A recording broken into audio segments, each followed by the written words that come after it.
Hello and welcome to Berita. Today we will be talking about Indonesia's first president, Sukarno, or as he is sometimes referred to, Bung Karno.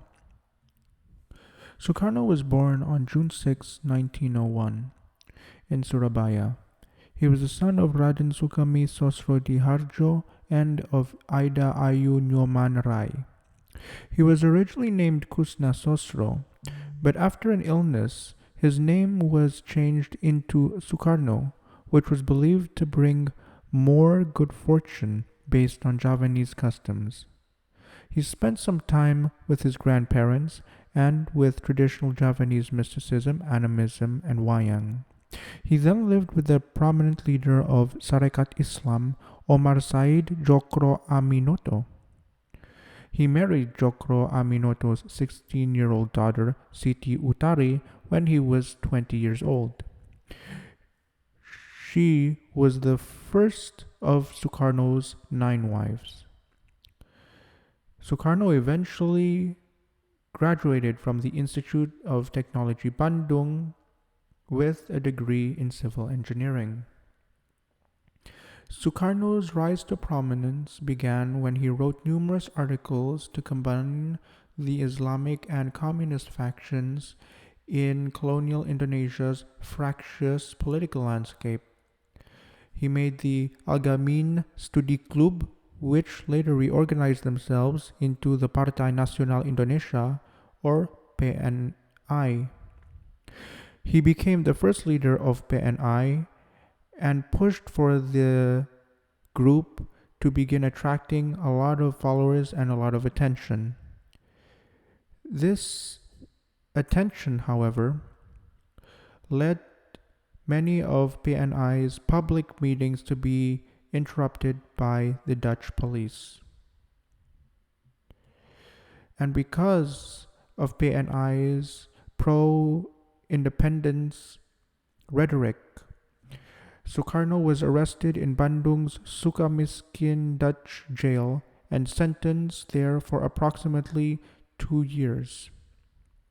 However, he was set free after his trial's impassioned speeches impressed some Netherlands citizens.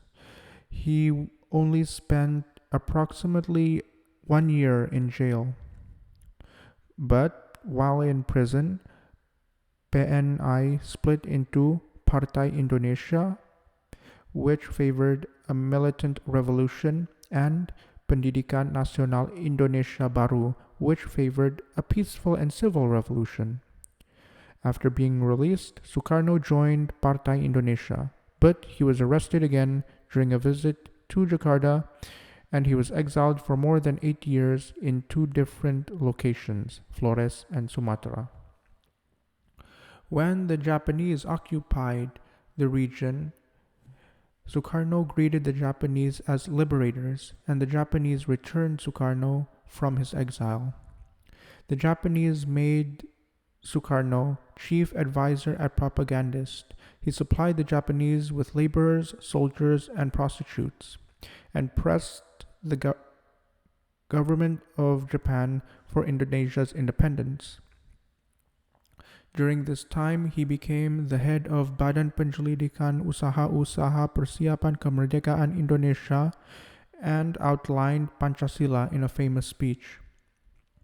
When the Japanese Empire collapsed, Sukarno was hesitant to antagonize the still present Japanese troops.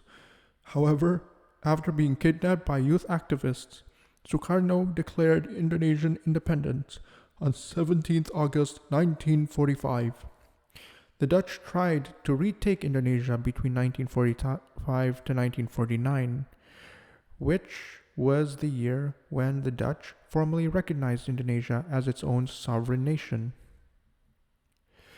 During that tumultuous time, plus an additional 1 year, the Republic of Indonesia had a parliamentary system. Because of Sukarno's connection with the Japanese, Sukarno gave up the position of Prime Minister to Sultan Syahrir and ordered an election. Sukarno was the president of the Republic of Indonesia, but at that time the position of president was merely ceremonious. Britain occupied Indonesia after the Japanese settlement, so Britain can reestablish the Dutch's rule in the country. This was a part of the status quo antebellum program, which wanted to establish the status quo before World War II. In 1946's Linggadjati Agreement, the new Indonesian Republic only had the autonomous control of Java, Sumatra, and Madura. A year later, the Netherlands enacted Operati Product to regain the three major islands. Former Prime Minister Jarir appealed to the UN for help. In 1948, the Indonesian Republic signed the Renville Agreement to acknowledge the Dutch's ownership in the taken territory during the conflict in Operati Product. Later that year, the Dutch enacted Operati Krai to arrest top Indonesian diplomats, including then Prime Minister Muhammad Hatta. Operati Krai created international criticism and domestic violence in Indonesia. These caused the Dutch to sign the Roem van Rooyen Agreement to give Yogyakarta to the Republic and release top diplomats.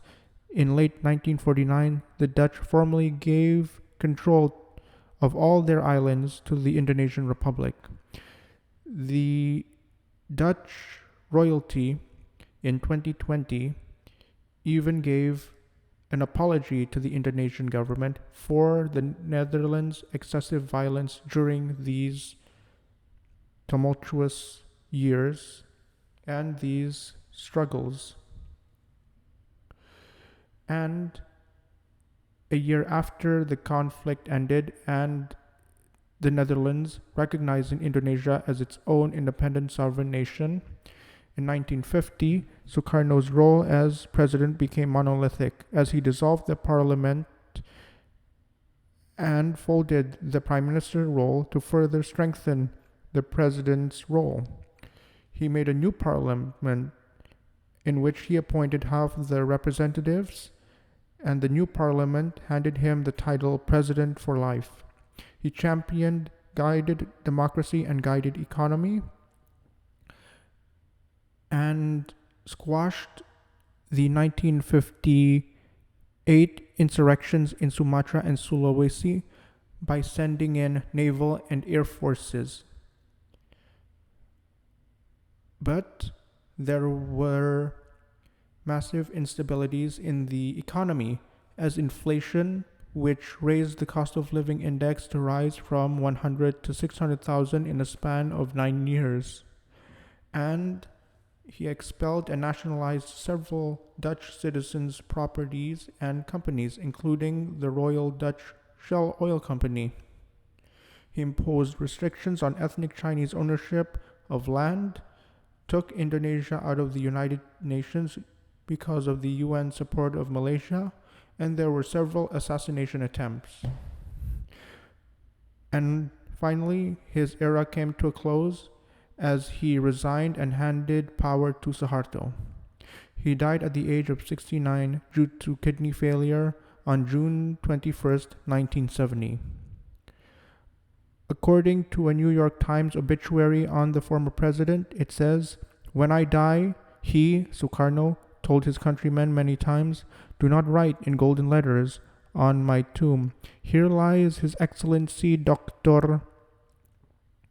Engineer Sukarno, first President of the Republic of Indonesia."